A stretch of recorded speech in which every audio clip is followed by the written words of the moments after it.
I am willing to bet that you have put off a tidying or decluttering task because you just didn't have the time. But then it sits there stressing you out. So what can you do to get faster results so that getting and keeping a tidy home is almost effortless?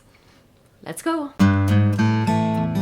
The first thing on this list is something that I have done recently but unintentionally and didn't realize what a big impact it would have, and that is to temporarily remove things from a space to see if you actually miss them. When things are kind of sitting around, we can kind of become a little bit blind to them, or we can tell ourselves that, yes, I love that thing, just because we've had it. It's been sitting there for years. You've probably experienced this when you have been going through a drawer or a closet or something and you've pulled out something and thought, oh yeah, I forgot I had that. If you completely forget about something, chances are it wasn't that important to you in the first place. Next is something that's had a huge impact on how tidy and uncluttered my home is. It literally takes seconds, and that is to have donation boxes in multiple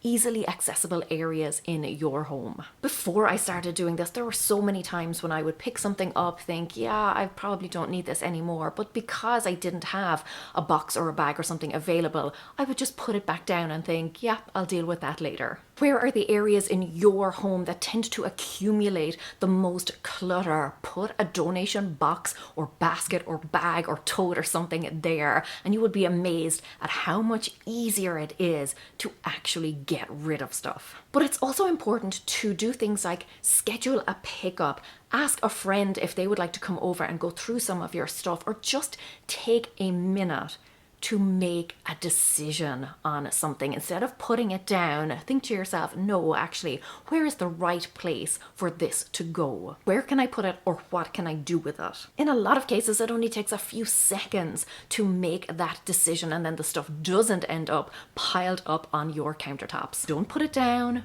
put it away. This leads into the next thing, which is just generally being conscious of the decisions you're making and the things that you're doing. So when you are choosing an outfit in the morning, be conscious of the clothes that you are skipping over. What are the things that you are passing up? Instead of putting that t-shirt back on the hanger, unworn, or putting that wooden spoon back in the drawer unused, just stop and take a moment to ask yourself why you're not using that item. Declutter it on the spot, put it into one of your donation boxes. This is a fantastic way to keep your home tidy, because what you're doing is decluttering as you go. You're only taking a few seconds out of your regular routine, out of your day-to-day life, instead of having to do big decluttering sprees when things have got out of hand. This next one is a really practical tip, and it works wonders for clothes in particular, but also other things. And that is, and you may have heard this advice, but to turn your hangers around. When you turn your hangers around, or when you move something out of its kind of normal location,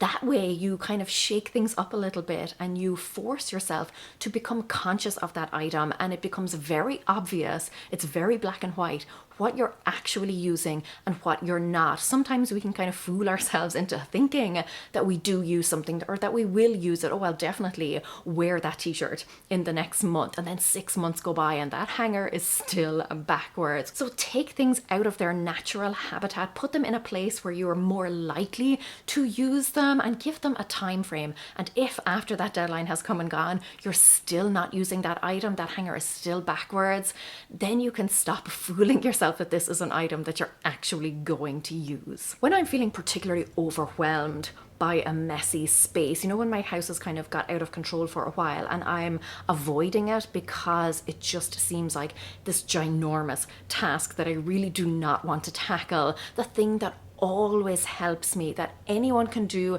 literally take seconds, is to take something with you when you leave a room. It's one of those things that in the moment, it doesn't feel like it's going to have a big impact. It doesn't feel like it's going to make a dent. But as you are moving throughout your home, it actually all adds up and it has a compounding effect, so that by the end of the day, and certainly by the end of the week, your home is going to be much, much tidier than when you started. This is the thing that gets me back on track. Now, sometimes this next one is easier said than done. I definitely get it.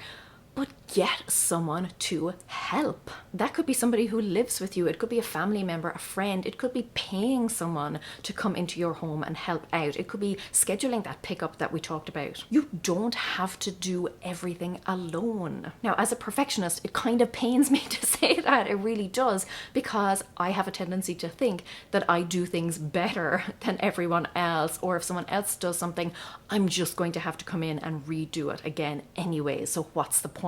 But over time, I've changed my mentality to someone else can kind of get the job halfway done, or can get the job started, and I can come in and just put the finishing touches on it. There are very few things that somebody else can't at least help out with in some way and ease some of your burden. Sometimes other people just don't see the same mess and the same dirt, so it might just take a little bit of a nudge. It's always better to ask the question and get the help you need, or at least some of the help that you need. And be sure that you're using all of those little pockets of time that spring up throughout the day. Maybe it's an ad break, you're watching TV, an ad break comes on. Maybe you're watching a YouTube video and an ad break comes on. Use that time to just sprint around your home, or to just grab something and put it away, to take out the bins, or to empty the dishwasher, something like that. It could be while you're waiting for the kettle to boil, or the microwave to ding, or even just set a timer randomly throughout the day for 1 minute and see how much stuff you can clear off a surface. Again, you will be amazed at how all of those little pockets of time add up to a big chunk of cleaning done by the end of the day. If you want a little more guidance, like something more specific, here are 50 things that you can declutter in 5 minutes or less. So when you have a few extra minutes and you want to supercharge your results, this is how you're going to make a massive dent. Until then, go raibh míle maith go raibh. Agus feicim mé sibh go luath. Slán!